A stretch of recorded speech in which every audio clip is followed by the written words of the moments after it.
اور اپنی گاڑی کی چابی لے آئے۔ کہنے لگے ابھی چلتے ہیں اور میں تصدیق نامہ پر کر کے انہیں دیتا ہوں۔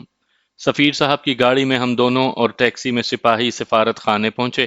چوکیدار نے سفیر صاحب کا کمرہ کھولا اور انہوں نے 5 منٹ میں تصدیق نامہ تیار کر کے مجھ سے پوچھا آپ کا کیا نام لکھوں؟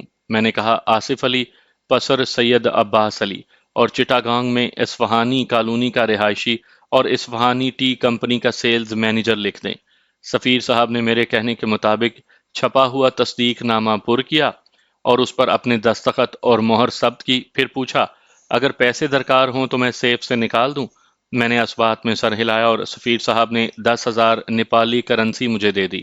سفارت سے باہر کھڑی ٹیکسی میں بیٹھے نیپالی سپاہیوں کو میں نے تصدیق نامہ اور نیپالی کرنسی میں 200 روپے دیے۔ ٹیکسی ڈرائیور اور ان سپاہیوں نے رات تو کسی تھانے میں اپنے پیٹی بند بھائیوں کے ساتھ ہی گزارنی تھی۔ میں نے سفیر صاحب کا شکریہ ادا کیا اور جانے کی اجازت مانگی تو وہ بڑی اپنائیت اور حق جتاتے ہوئے بولے یہ کیسے ہو سکتا ہے؟ آپ کھانا میرے ساتھ کھائیں گے اور آپ کے لیے ہوٹل کا انتظام بھی میں گھر سے ہی کر دوں گا۔ میں نے ٹیکسی اور سپاہیوں کو رخصت کیا اور سفیر کے ہمراہ اس کے گھر چلا آیا۔ سفیر کے رویے میں یکا یک تبدیلی کی میرے خیال میں 3 وجوہات تھیں۔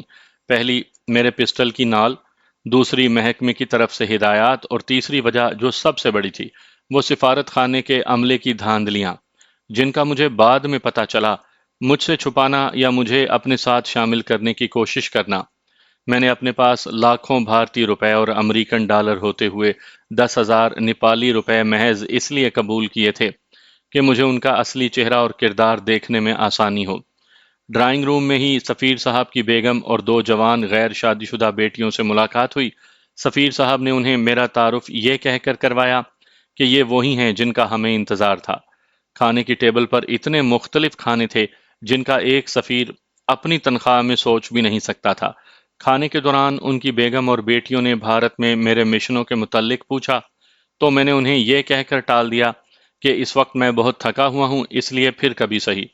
دراصل میں کسی پاکستانی یا غیر پاکستانی یا اپنے محکمے کے اپنے مخصوص افسران کے علاوہ کسی کو بھی اس مشنوں کے متعلق کچھ بھی بتانے کا مجاز نہیں تھا۔ سفیر صاحب نے کھانے کے بعد ڈرائنگ روم میں کافی کے دور کے دوران فون پر انا پورنا ہوٹل میں میرے لیے کمرہ بک کروایا اور تھوڑی دیر کے بعد وہ اپنی گاڑی میں مجھے اس ہوٹل میں چھوڑ بھی آئے۔ کھٹمنڈو میں ان دنوں اعلیٰ پائے کے صرف 2 ہوٹل تھے، سالٹی اور انا پورنا۔ سفیر صاحب نے مجھے بتایا کہ ہوٹل کے تمام اخراجات کے علاوہ مجھے ہر چھٹے روز 1,000 یا ماہوار 5,000 روپے ملیں گے۔ شہر کے ایک بڑے ڈرگ سٹور سے ہر قسم کی ادویات مجھے سفارت خانے کے اکاؤنٹ میں ملیں گی اور شہر کے جس ڈاکٹر سے بھی میں اپنا علاج کروانا چاہوں اس کی فیس اور دیگر تمام اخراجات بھی سفارت خانہ ادا کرے گا۔ کھٹمنڈو میں جو مشن مجھے تفویض کیا گیا تھا سفیر صاحب اس کی صرف بریفنگ کریں گے، باقی تمام کام میں اپنی مرضی سے کروں گا۔ سفیر صاحب نے آخر میں بتایا کہ مشن سے متعلقہ تمام رپورٹس ایک علیحدہ تھیلے میں مجھے سفارتی ڈاک کے ہمراہ پاکستان بھیجنی ہوں گی۔ انہوں نے بتایا کہ ایسے 4 تھیلوں کے تالوں کی چابیاں ایک سر بمہر پیکٹ میں ایمبیسی میں پہنچ چکی ہیں اور احکام کے مطابق کل یہ سر بمہر پیکٹ میرے حوالے کر دیا جائے گا۔ سفیر صاحب مجھے ہوٹل پہنچا کر چلے گئے۔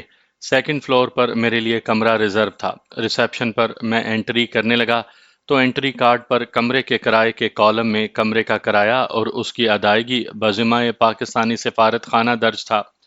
یہ پہلی غلطی تھی جو سفیر صاحب نے میرے بارے میں کی۔ میں نیپال میں ایک سویلین پاکستانی مہاجر کی حیثیت سے داخل ہوا تھا۔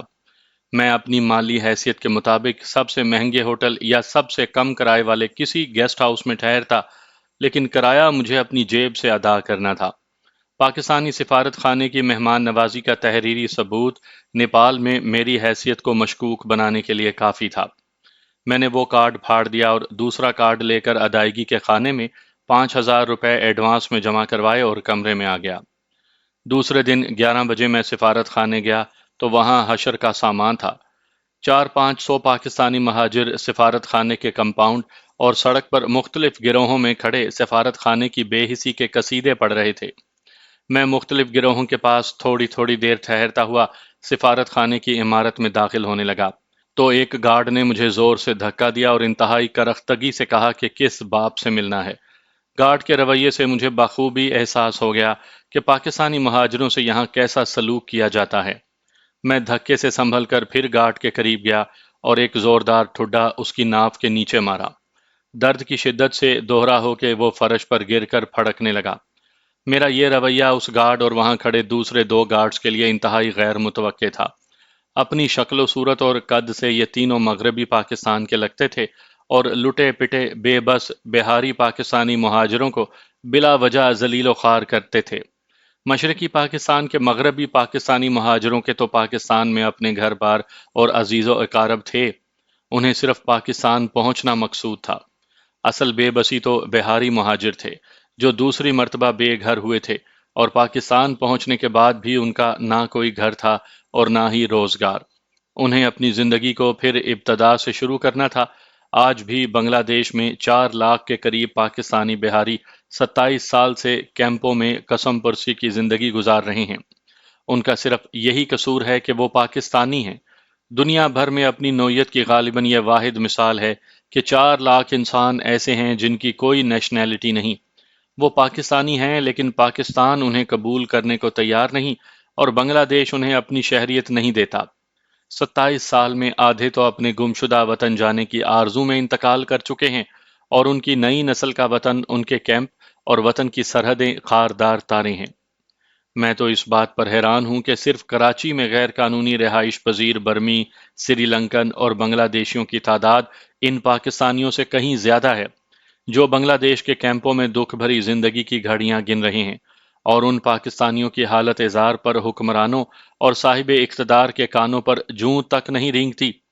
سامعین سے معذرت خواہ ہوں کہ غازی سناتے ہوئے انہیں ایسی خشک اور بے نمک سطور بھی سننی پڑتی ہیں، لیکن کیا کروں کہ جو کچھ دیکھتا اور محسوس کرتا ہوں اسے میں سنائے بغیر رہ بھی تو نہیں سکتا۔ گارڈ کی بدتمیزی پر اسے ٹھڈے پڑتے دیکھ کر ایمبیسی کے احاطے میں کھڑے سارے لوگ ہمارے گرد جمع ہو گئے۔ ان کے پزمردہ چہروں پر اچانک اطمینان اور آسودگی کے جھلکنے سے یوں محسوس ہوتا تھا جیسے ان سب کی آرزو اور حسرت کو میں نے پورا کر دیا ہے۔ میں ایمبیسی کی عمارت میں داخل ہوا تو دوسرے دونوں گارڈ ایک طرف خاموشی سے کھڑے ہو گئے۔ میں سیڑھیاں چڑھ کر سفیر کے پی اے کے کمرے میں گیا۔ اس سے بغیر کوئی بات کیے اس کی ٹیبل سے ایک کاغذ اٹھا کر اس پر گزشتہ رات کا مہمان لکھا اور پی اے کو کہا کہ یہ چٹ سفیر صاحب کو دے دو۔ ملاقاتی چٹ پر یہ انوکھی عبارت پڑھ کر پی اے کچھ پوچھنا چاہتا تھا کہ میں نے غراتے ہوئے خالص فوجی لہجے میں خالص فوجی فکرہ کہا، اینی ڈاؤٹ، اینی کوشچن، یعنی کوئی شک، کوئی سوال۔ پی اے، جس کے متعلق بعد میں معلوم ہوا کہ ایمبیسی کا فرعون ثانی تھا، ہکلاتے ہوئے بولا نو سر، اور ایمبیسیڈر کے کمرے میں چلا گیا۔ 3-4 منٹوں میں وہ واپس آیا اور دروازے میں کھڑے ہوئے ہی بولا آئیے سر، ایمبیسیڈر صاحب بلا رہی ہیں۔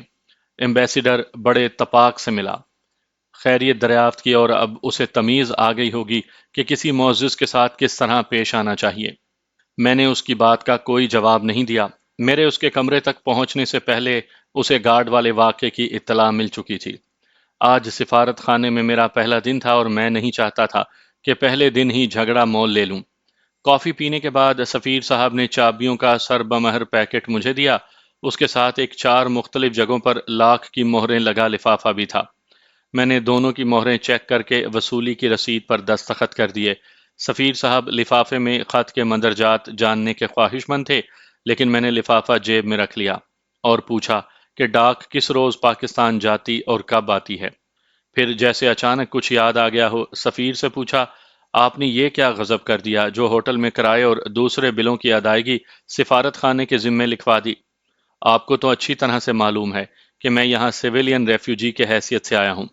پھر بھلا ایمبیسی کو میرے اخراجات ادا کرنے کا تحریری ثبوت دینے کی کیا ضرورت تھی؟ میں نے وہ کارڈ پھاڑ دیا اور نیا کارڈ بھر کر 5,000 ایڈوانس ادا کیا ہے۔ آپ نے بلا سوچے سمجھے جو کیا وہ میرے اور سفارت خانے کے حق میں بے حد خطرناک ثابت ہو سکتا تھا۔ سفیر صاحب تو اپنی اس حماقت کا انجام سوچ کر گھبرا گئے اور بولے واقعی مجھ سے بڑی غلطی ہوئی۔ آپ یوں کیجئے کہ ہوٹل میں 20,000 ایڈوانس جمع کروا دیں اور 5,000 اپنے خرچ کے لیے رکھ لیں۔ یہ کہہ کر اس نے اکاؤنٹنٹ کو کہا کہ 15,000 روپے اور سادہ پیمنٹ واؤچر لے کر آ جائے۔ اکاؤنٹنٹ نے مجھے 15,000 روپے دیا اور 25,000 کا واؤچر بنا کر سفیر سے پوچھنے لگا، سر کیا نام لکھوں؟ اس سے پہلے کہ سفیر جواب دے میں نے کہا، suspense under code cat eyes لکھ دے۔ سفیر صاحب نے نہ سمجھتے ہوئے بھی سر ہلا کر ہاں کہا۔ اکاؤنٹنٹ نے واؤچر بھر کر پہلے سفیر کو اور پھر مجھے دستخط کرنے کو دیا۔ میں نے اپنے اصلی نام کے انیشیلز الٹے لکھے۔ تھوڑی دیر کے بعد میں نے اجازت چاہی اور پوچھا کہ کون سا اہم مشن مجھے سونپا گیا ہے۔ سفیر نے مجھے بتایا کہ میرے سربمہر لفافے کے ساتھ ایک خط اسے بھی ملا تھا، جس میں لکھا تھا کہ مشن کی تفصیلات میرے لفافے میں موجود ہیں اور میں آپ کے ساتھ بھرپور تعاون کروں تاکہ مشن بخوبی پورا ہو سکے۔ میں نے جانے کی اجازت چاہی تو سفیر صاحب بھی اٹھ کھڑے ہوئے اور بولے کہ وقت ہو گیا ہے، آپ لنچ میرے ساتھ کر لیں۔